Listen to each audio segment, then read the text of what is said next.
At 4 o'clock, ABC 10 News at 5 starts right now. Transit employees among the 8 people shot and killed by a gunman at a San Jose rail yard. The investigation now underway. Plus, that is new video from inside that Southwest plane headed to San Diego, where that flight attendant was punched by that passenger. A witness describes what unfolded just feet away from her. and the new kind of COVID test that can predict early on if you'll have a severe case of the disease. ABC 10 News at 5 starts now. This is a horrific day for our city, and it's a tragic day for the VTA family. And our heart pains for the families and the co-workers. A gunman opening fire at a rail yard in San Jose today, killing at least 8 people before taking his own life in the latest shooting rampage to rock our nation. Good evening, I'm Lindsay Pena. And I'm Steve Atkinson. Today's massacre is renewing calls once again for stricter gun control. We're going to have more from President Joe Biden in just a moment.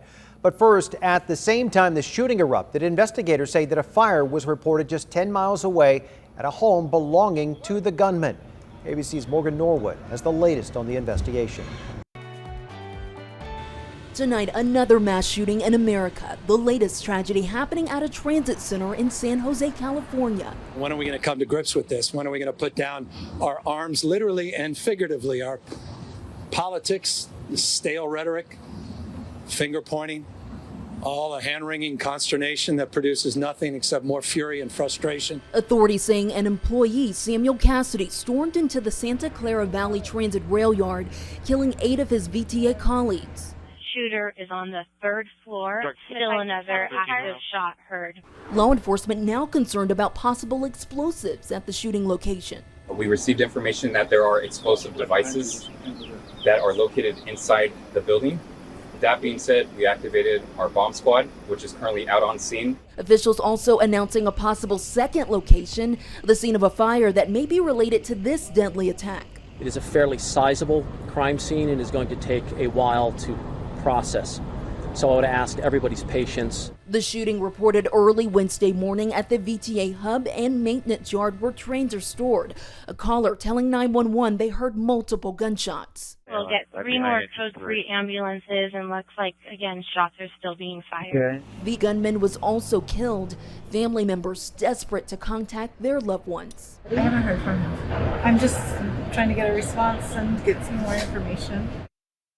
Authorities are still working to reunite survivors with their loved ones. The Santa Clara County supervisor is ordering flags to be flown at half-staff in remembrance of the victims. Morgan Norwood, ABC News, Los Angeles. And Vice President Kamala Harris addressed today's shooting in San Jose, calling the attack absolutely tragic. The facts are still revealing themselves, but it is absolutely tragic. It's absolutely tragic. I have family that live in San Jose. I've worked for many, many years with the mayor of San Jose and that police department. And my prayers and my thoughts are with all of those families that have been affected. And President Joe Biden is urging Congress to pass stricter gun control measures. In a statement earlier today, he said, quote, "Once again, I urge Congress to take immediate action and heed the call of the American people, including the vast majority of gun owners, to help end this epidemic of gun violence in America. Every life that is taken by a bullet pierces the soul of our nation." Biden called on Congress to take action on gun control in his first joint address to lawmakers just last month, such as banning assault weapons and high-capacity magazines, as well as closing background check loopholes. And you can stay updated on the shooting investigation by downloading our free mobile app. Just go to the App Store and search 10 News. We are going to do this.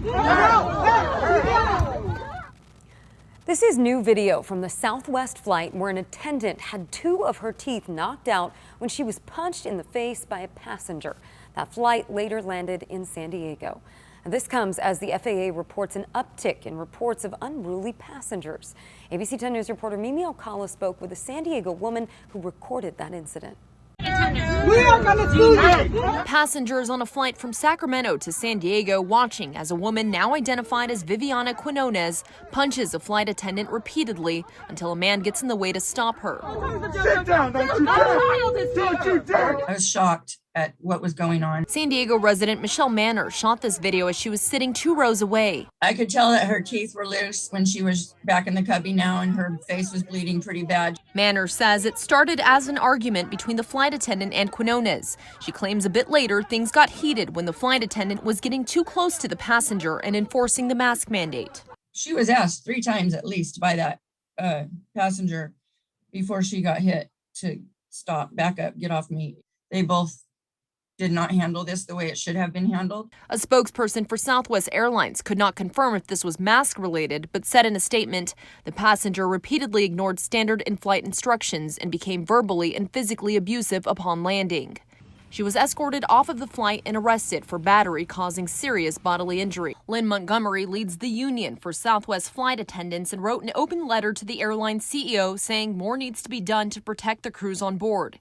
She says from April 8th to May 15th, there were 477 passenger misconduct incidents on Southwest flights.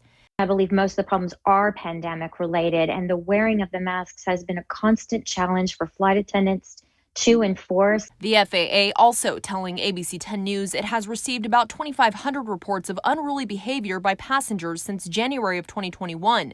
About 1,900 were reports of passengers refusing to comply with the federal mask mandate. Mimi Alcala, ABC 10 News. Now, that flight attendant was taken to Scripps Memorial Hospital after the incident and is said to be recovering now. Quinones is set to return to San Diego for court dates on September 30th. Now to the coronavirus. There are concerns about a spike due to the upcoming Memorial Day weekend. Major holidays have led to significant outbreaks during the course of the pandemic, and our health experts are urging people to be safe, especially if they have not gotten vaccinated yet. The virus is out there, and those variants are out there, and they're infecting unvaccinated people. If you're unvaccinated, you got to keep masked up, avoid indoor gathering. More than half of American adults are now fully vaccinated. 10 states have now reached 70% of adults with at least 1 dose. Some researchers at UC Irvine have come up with a new kind of COVID test that can predict early on if you'll have a severe case of that disease. Our ABC 10 News anchor Derek Stahl is going in depth to explain how it works by finding bad antibodies. Early on in the pandemic, some graduate students at UC Irvine were working on what a lot of labs were developing, a conventional test for COVID-19.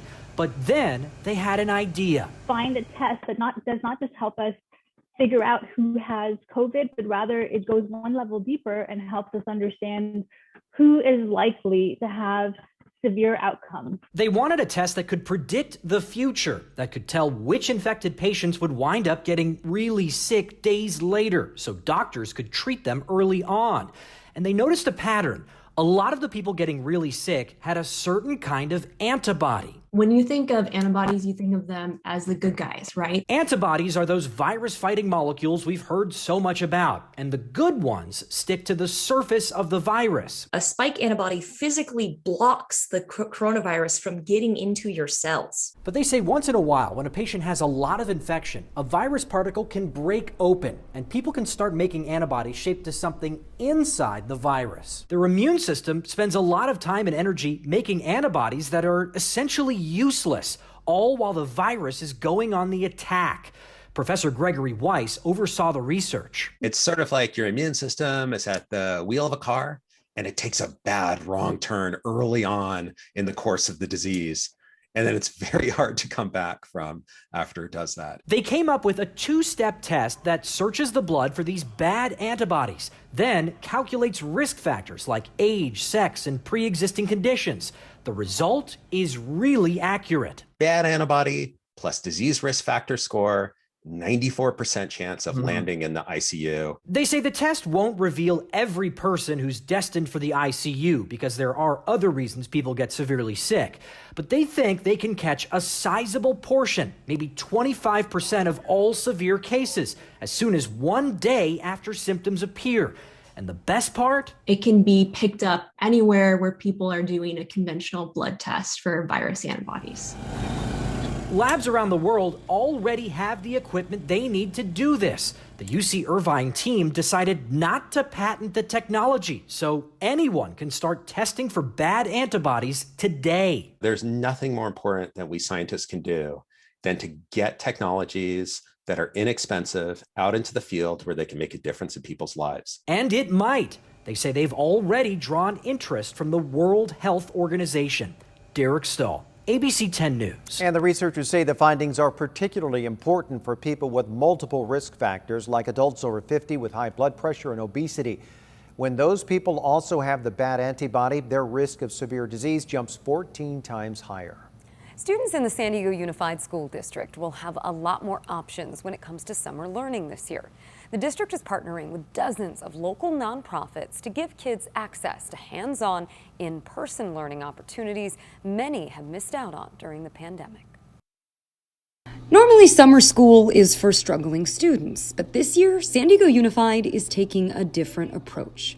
They're offering morning classes to every student, and in the afternoon, access to tons of activities, and all of it is in person.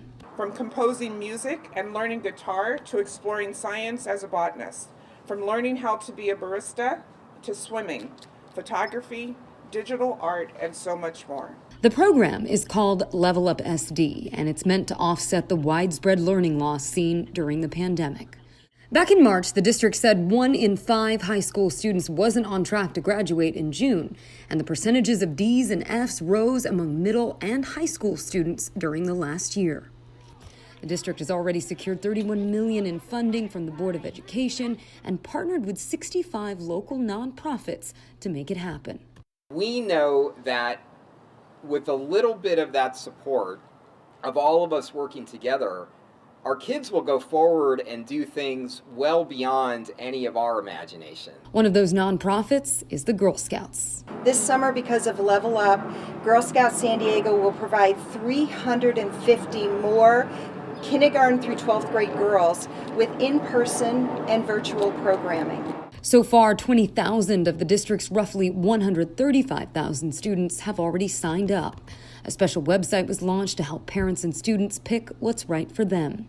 Leaders say the ultimate goal is to expand this program year-round. We're going to have a fantastic summer. We're going to learn a lot. This is not just something that is only made possible because these students have been through a pandemic. Now, all of the summer classes and activities are free. If you'd like more information on San Diego Unified summer programs or to register, you can go to levelupsandiego.org. The Big Bay Boom is returning to San Diego this 4th of July. The fireworks show was canceled last year because of the pandemic. Hundreds of thousands of people usually come out to watch. And event organizers say they will keep an eye on and follow health and safety guidelines.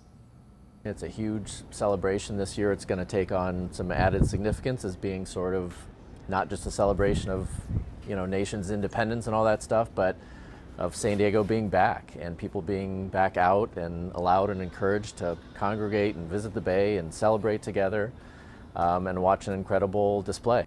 It will be. The port says the Big Bay Boom generates more than $10 million for local businesses.